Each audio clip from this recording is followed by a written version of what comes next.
শুনলাম তুই গাজরের সাথে সম্পর্ক করেছিস। আমি তোর বিয়ে ঠিক করেছি একজন ধনী শিল্পপতির ছেলের সাথে। তুই গাজরকে ভুলে যা। গাজর একটা ফকিন্নির ছেলে। গাজরের সাথে তোকে বিয়ে দিব না। তুই গাজরকে ভুলে যা আজকেই। আমি গাজরকে অনেক ভালোবাসি। গাজরকে ছাড়া আমি বাঁচবো না একদিনও। জান পাখি, আমার আব্বা শিল্পপতির ছেলের সাথে আমার বিয়ে ঠিক করেছে। আমি তোমাকে ছাড়া বাঁচবো না কলিজা।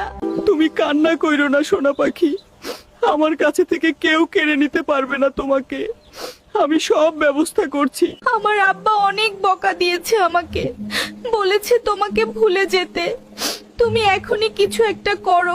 আমার মাথায় কোনো কাজ করছে না। আমি বাড়িতে গিয়ে একটু ঠান্ডা মাথায় ভাববো।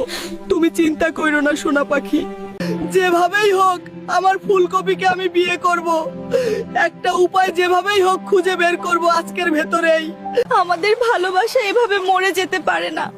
আমাদের ভালোবাসা ব্যর্থ হলে আমরা দুইজন পৃথিবী থেকে বিদায় নিব।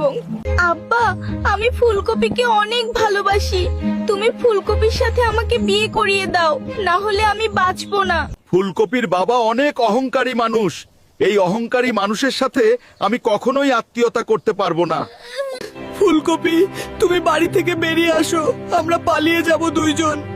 আমাদের পরিবার মেনে নিবে না কখনোই। জান পাখি, তুমি বাইরে অপেক্ষা করো, আমি এখনই চলে আসছি। তুমি মাঠের ভেতরে দাঁড়াও, আমি লুকিয়ে আসছি।